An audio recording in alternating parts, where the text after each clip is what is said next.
अस्सलाम वालेकुम, शाहीन मलिक है।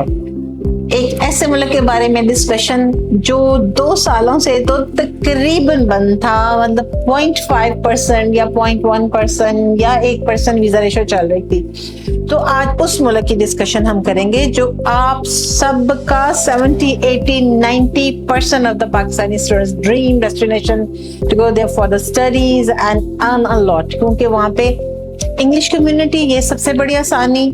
फीस 20 आवर्स में आप एटलीस्ट अपनी लिविंग एंड फीस जनरेट कर सकते हैं, डिपेंड्स आप किस तरह की यूनिवर्सिटी या इंस्टीट्यूट में गए हैं। तो हम आज बात कर रहे हैं ऑस्ट्रेलिया की, हम सबके इंक्लूडेड मी ड्रीम डेस्टिनेशन और best place to study, work and earn money for yourself, for your family. तो ऑस्ट्रेलिया की रिक्वायरमेंट्स की बता दूं मैं पहले, आपने सिर्फ लेवल 1, लेवल 2 इंस्टीट्यूट्स देखने हैं, लेवल 3 में अप्लाई नहीं करना है। University preferred and second option colleges, कुछ यूनिवर्सिटीज भी लेवल 2 में है। अगर आपका बजट अच्छा है, अगर आपके फाइनेंशियल्स अच्छे हैं, अगर आपकी इंग्लिश अच्छी है, अगर आपकी एकेडमिक प्रोफाइल अच्छी है, लाइक 3+ CGP है, 6.5, 6 ईच आइट्स है, बजट इनिशियल के साथ आपका 40 लाख है और बैंक स्टेटमेंट आपकी 12 से 15 million with all sources, all trail of this money आपकी है, तो आपने लेवल 1 ही प्रेफर करना है। फिर आपने कुछ नहीं सोचना और ये सोच अपने दिमाग से निकाल दें कि level 1 without tyres, without bank statement होगा। अब ऐसा नहीं है। आपकी एम्बेसी, आपका इनमे अकाउंट, आपका वीजा पॉलिसी में तो ऐसा है, लेकिन अब यूनिवर्सिटीज ट्रस्ट नहीं कर रही, तो यूनिवर्सिटीज के लिए आपको अपना आइट्स वेरीफाइबल, PTE वेरीफाइबल होना चाहिए।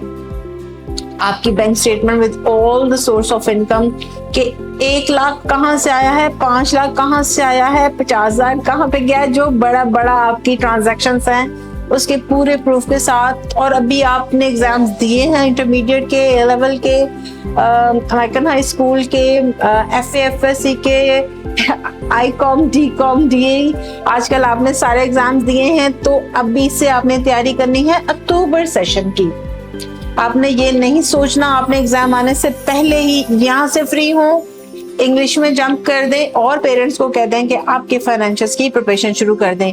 और कोशिश करें कि बैंक टू बैंक ट्रांजैक्शंस लें, वो कहीं से पैसे ले रहे हैं या कोई चीज सेल कर रहे हैं, गोल्ड है, प्लॉट है, गाड़ी है, कुछ भी, या उनकी कोई आड़त का काम है, उनका कोई बिजनेस है, तो बिजनेस अकाउंट से पर्सनल या आपके अकाउंट, पेरेंट्स में दोनों या आप, इनमें से अकाउंट में डाल दें पर्सनल में, क्योंकि ये आपके पर्सनल यूज के लिए है। बिजनेस अकाउंट से पर्सनल अकाउंट में डाल दें, या पर्सनल अकाउंट है तो उसी में रहने दें, लेकिन प्रॉपर ट्रेल होनी चाहिए।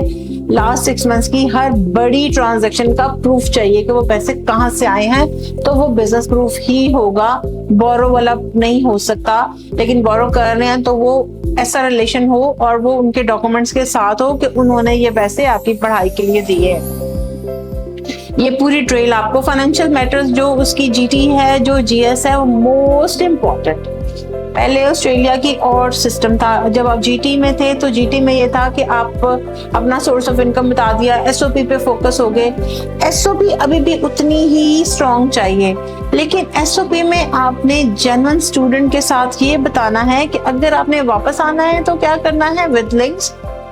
और अब आपके लिए आसानी ये है कि आप वीजा ऑफिसर को बता सकते हैं अपनी SOP में, अपने कवर लेटर में, अपने मोटिवेशनल लेटर में कि आपने स्टडी के बाद अगर ऑस्ट्रेलिया में रहना है तो क्या करना है। ये वाला चेंज एक है जो आपने ज़हन में रखनी है बात।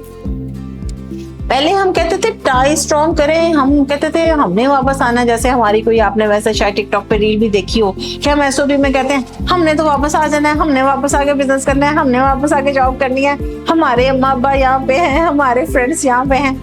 लेकिन ऑस्ट्रेलिया में अब आपने SOP में ये भी बताना है कि अगर मैंने ऑस्ट्रेलिया में ही PR लेनी है तो मैंने क्या करना है स्टडीज के बाद। ये पूरा प्लान आपने अपनी SOP में कवर करना है, अपने फाइनेंशियल SOP में कवर करने हैं, अपनी प्रीवियस एजुकेशन की फ्यूचर एजुकेशन के साथ रेलेवेंसी कवर करनी है। आपने इंटर्नशिप्स जरूर करनी है, फ्री कर लें, लेकिन इंटर्नशिप बहुत जरूरी है। अगर आप मास्टर के स्टूडेंट हैं तो कोशिश करें आपकी 1-2 पब्लिकेशंस हो, चाहे वाई कैटेगरी में हो, लेकिन पब्लिकेशंस आपकी जरूर हो। ना हो तो वो आप करवा लें, ये बहुत जरूरी है, आपके लिए बहुत प्लस है ये पॉइंट। फाइनेंशियल मैटर्स के साथ साथ इंग्लिश के टेस्ट पे बहुत फोकस होना है। आपका 8th सेमेस्टर है अगर, तो आप अभी अपनी इंग्लिश इंप्रूव करना शुरू कर दें, क्योंकि अब सीजी पे तो कोई नहीं इंप्रूव होना, तो इंग्लिश इंप्रूव करने शुरू कर दें। 8th सेमेस्टर में सिर्फ आपके पास एक इंप्रूवमेंट का जो चांस है वो इंग्लिश है और फाइनेंशियल्स हैं आपके, और इंटर्नशिप्स हैं और पब्लिकेशंस हैं। अगर आप 8th सेमेस्टर में हैं, ये सारी चीजों का कॉम्बो आपके वीजा रेशो को बहुत हाइप देगा, तो ये सब आपने समझ लेना है। कुछ भी पढ़ा है, अच्छा ऑस्ट्रेलिया में मैं आपको नर्सिंग नहीं रिकमेंड करती, कनाडा में, यूके में, यूरोप में मैं बहुत फोर्स करती हूँ कि ये सब्जेक्ट पढ़ें, लेकिन ऑस्ट्रेलिया में चूंकि ये मेडिकल प्रोग्राम्स बहुत एक्सपेंसिव हैं, like $30,000 yearly, and then you need 7 each IELTS. फिर उसके साथ अगर आपके मार्क्स थोड़े 60% भी हैं तो आपको फाउंडेशन ईयर भी लग जाएगा। तो इसलिए अगर आप नर्सिंग सोच रहे हैं मेरे कहने पे, तो फिर कनाडा सोचे, यूएसए सोचे, यूरोप सोचे, यूके सोचे, टर्की सोचे, मलेशिया सोचे, ये सब यस। लेकिन ऑस्ट्रेलिया में आप पढ़े, इंजीनियरिंग पढ़े, एआई पढ़े, सोशल साइंसेज में कुछ भी पढ़े, everything is good. Social sciences में आप सोशल वर्क पढ़े, जो भी आपने पहले बीबीए में, बीएस में किया है या एफए में जो भी आपकी रेलिवेंसी बनती है, स्किल बेस्ड प्रोग्राम बहुत अच्छे हैं। स्किल बेस्ड प्रोग्राम पे पीआर भी बहुत जल्दी मिलती है, वो आपके रीजनल पॉइंट्स है। एक और बहुत इंपॉर्टेंट बात आ जाती है कि रीजनल एरिया में पढ़ना है सिर्फ, तो रीजनल एरिया में पढ़ें। आप मर्डॉक में पढ़ने जाना चाह रहे हैं, पढ़े, इसमें कोई इशू की बात नहीं है, पॉइंट्स हैं उसके आपके पीआर के लिए।